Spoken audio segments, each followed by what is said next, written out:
On Wednesday, 24 September 2014, the newspaper seems to be flooded with news. US and allies strike ISIS in Syria, kill 120. This news is not limited to just this news alone, but rather it is the implications that we will focus on before we move on with the other news items. So this is the beginning about what we refer to in the Hadith literature as the wiping out of the Arabs, that the Arabs will be wiped out. There are several Hadith texts. Let us just go through the text before just coming back to this news items. This particular news item. One of the Hadith statements says from Sunan Abu Dawud that there will be civil strife which will wipe out the Arabs. And then again we have a Hadith statement, there will be a calamity which will wipe out the Arabs, mentioned in both Ibn Majah as well as Tirmizi. Also in Nu'aym bin Hammad's Kitab al-Fitan, we read that 1/3 of the people will be killed, 1/3 of the people will die, and 1/3 will remain. So 2/3 of the world population will be wiped out before the advent of Imam Mahdi alayhi salam. That's what the hadith says from Nu'aym bin Hammad's Kitab al-Fitan. There's another hadith in Nu'aym bin Hammad's Kitab al-Fitan which says that 7 out of every 9 will die before the advent of Imam al-Mahdi alayhi salam. So the Imam al-Mahdi alayhi salam will not appear till 7 out of every 9 die. So these are 4 of the hadith statements, in fact 5. The statement is repeated in, one of the statements is repeated in both Tirmizi and Ibn Majah. So these 5 hadith statements need to be understood in the proper context. So this is the context. The context is the ISIS. Basically the ISIS created the context. In fact, the Zionists created the context. So the Zionist created its subsidiary organization, apparently Muslim organization, the ISIS, and they will now use it as a pretext to launch a massive attack against the Muslim population in general, especially in the Middle East. As a consequence of which the hadith texts, the hadith prophecies are going to be now fulfilled, that the Arabs will be wiped out, that 2/3 of the world population will die, that 7 out of every 9, more than 2/3 of the world population will die. Another important point to note is that 2/3 of the world population has to die before Imam al-Mahdi alayhi salam comes. So anyone who is claiming to be the Imam Mahdi alayhi salam now and claiming to be the Khalifa is equivalent to claiming the Imam al-Mahdi, as we have explained in other hadiths. For example, the one in Musnad Ahmad, let us repeat the hadith. In Musnad Ahmad we read that the Prophet ﷺ said that Nubuwwah, prophethood, will remain as long as Allah wishes, as long as Allah wills, and then He will raise it. And then there will be Khilafah according to the methodology of prophethood. And this is talking about the first 4 or 5 rightly guided caliphs of Islam, Abu Bakr, Umar, Uthman, Ali, radiyallahu anhum. And then Prophet ﷺ said that this will be raised, and then there will be hereditary rule. And this is referring to the Umayyad, the Abbasid, and all the way down to the Ottoman Khilafah, where it was basically hereditary rule, but they preserved elements of the caliphate system and they call themselves Khalifas. And then Allah will raise it. And after that, it says, the hadith says in Muslim Ahmad, that there will be a period of oppressive rule. And that's the phase in which we are living now. Since the dismantling of the Khilafah in 1924, and dismantling of the Ottoman Islamic Caliphate, Ottoman Islamic Empire, whether it's Islamic or not, let's not just go into those issues. Basically, they still continue to call themselves Khilafah, and it was the previous phase. And after the dismantling of the Ottoman Empire, the Ottoman Caliphate, we have entered into a phase in which we can experience the oppressive rule, and then Allah will raise it.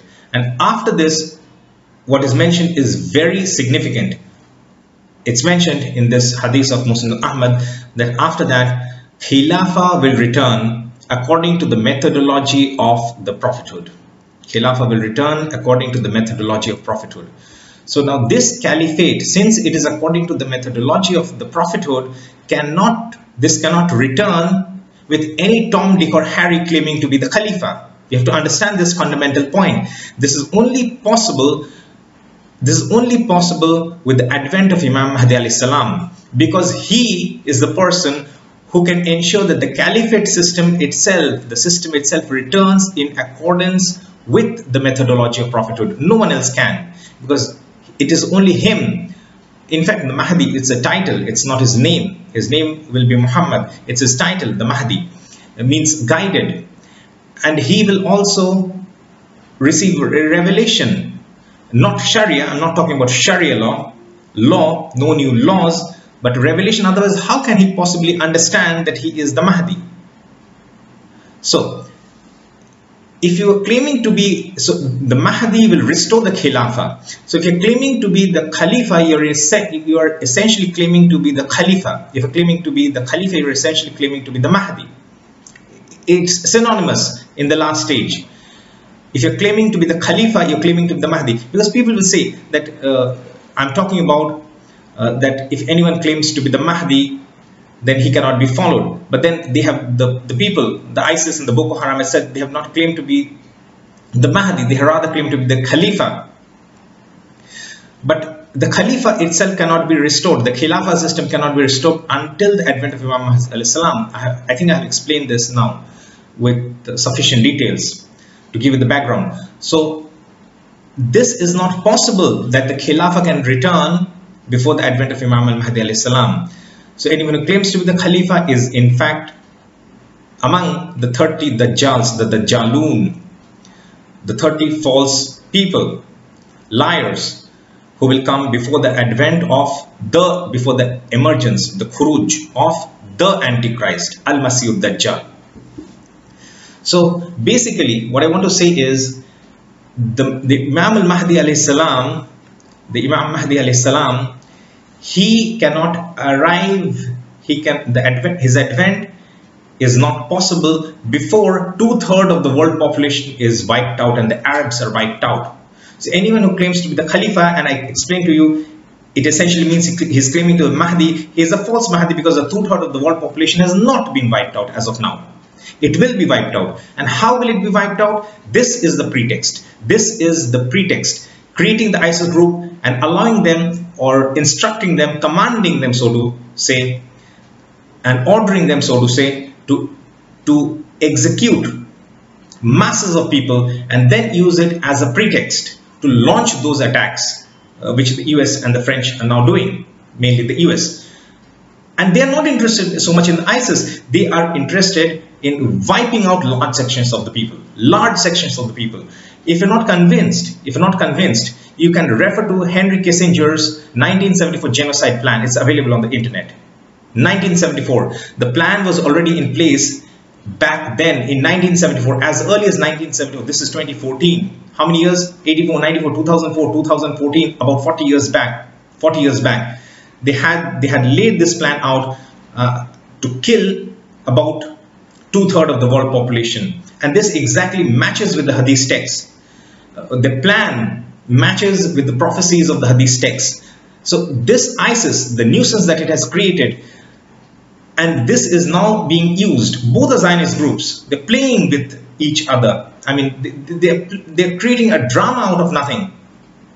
So with this pretext of attacking ISIS, basically what they want to do, the Zionist alliance, now the US, what it wants to do is basically wipe out large sections of the population. And they're not interested whether it be Muslims or non-Muslims who are getting killed, whether it be Christians or non-Christians, whether it be Jews or non-Jews that are getting killed. They're not interested in that. They're just interested in ensuring that large sections of the world population are killed and they die. That's what they want to do. So I think I have explained in sufficient details because this needed an explanation. We were just waiting for the attacks to take place, and now that the attacks have taken place, now we are able to explain what is the thinking, what is the plan behind all this. So this was the first news. Let us move with the other important news for the day as well. Okay, just to add, before moving ahead, Obama has to cries as well, that it's not America's war alone, but rather it's a global war against terror and things like that, and blah blah blah. And look at the allies: Bahrain, Qatar, Saudi Arabia, Jordan, and the United Arab Emirates. All these 5 Middle Eastern nations, the Gulf nations, so to say, have become allies to this attack. They're allies, basically. They're allies. You have to realize this. They are very much a part and parcel of the entire plan, the conspiracy. It's not a conspiracy. It is being referred to as a conspiracy theory. They know it very well. Only fools call it the conspiracy theory. The truth is very clear. It's open for anyone who can understand the truth. I mean, we have made it abundantly clear. It should be very easy, by now at least, that you should be able to recognize the truth. So that's it. Okay, the next news is related to this. Now, Britain wants to join. It's close to joining the US troops against the jihadis. This was a very natural and obvious reaction from Britain. Okay, the third important news for the day is British Prime Minister David Cameron to meet Iran prez for the first time since 1979. Do you realize that? This is also linked to another hadith text, a prophecy which says that the Muslims in Akhir Zaman, in the end times, will form an alliance with Rome, that is Russia. We have explained this in our other in our addresses, as well as lectures, as well as articles. So you can refer to all of that. But a possible alliance between Iran and Russia. I mean, we are not saying Iran, but Muslims will make an alliance with Rome.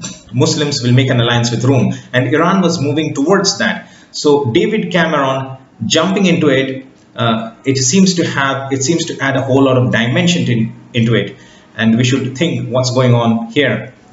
So things we should ponder over. I think I have given you sufficient hints. It's a ploy to ensure that Iran, what they want essentially is to bring Iran to their lobby, to their side, to the Zionist side. I don't think that's going to happen. But they are attempting to do that. I don't think that's really a possibility. But who knows? Who knows? We can never be sure. And when I'm talking about Iran, I'm not talking about the Sunni-Shia divide. No way I'm discussing about those issues, sectarian issues. We have to understand it from the overall political scenario that's developing. Here we are not so much interested in the sectarian divisions. Yes, there will be elements in Iran who will be very much pro-Zionist, and there will be elements in Iran who will be aligned to Russia. So we know, I mean, we have to wait and watch who are these people, and not necessarily Iran. There will be other Muslims at other places. It seems to be the most likely picture. Other Muslims at other places also, besides Iran, who will eventually form that collective Muslim group, who will actually form that alliance with Rome, the Russian-led bloc. So this was the other important news. Probably the least important news for the day is Bin Laden's son-in-law gets life term in US jail. Just a news we thought of sharing with you. There are two more important news, one of which is Khorasan, the Khorasan group, which we discussed about in yesterday's analysis, on Tuesday's analysis, this Wednesday's analysis. The Khorasan group, Khorasan here referring to the Khorasan group, was on verge of hitting West. The last news is also very significant. British hostage talks of another Vietnam in video. This British hostage refers to John Cantley, which we have discussed in the past. So Cantley also, I mean, the news comes like this, that Cantley also holds responsible the West for some of the sufferings which the West has to suffer because of the policies of the West, especially of Britain, America, and Israel. So obviously we are not reading too much into John Cantley's words, because obviously these will be very much influenced. He is in their captivity, ISIS. What they essentially will force John Cantley and others to do is force them to speak what they want them to speak. So we are not reading too much into John Cantley's words. But also we need to remember that John Cantley considers the situation in the neighborhood areas of ISIS to be in a mess, and what happened in Vietnam some time back, sometime means some decades back. But then obviously John Cantley will not have this entire understanding of the overall picture, that in fact the ISIS group itself is a part of the Western ploy, the Western tactics, the Western agenda. They will not reveal it to John Cantley, and nor is it possible for John Cantley to understand this by being in captivity at the hands of ISIS. So their full objective is to make out that ISIS is an Islamic organization which is pushing for the establishment of Islamic principles, when in fact it has nothing to do with Islam. It's a completely false organization, false Islamic organization. It's basically, as I have said in the past, it's a subsidiary Zionist organization, and that's what it is. So we have been flooded with news on this day, and this analysis has taken us long, but I believe that this was necessary as a part of this day's analysis.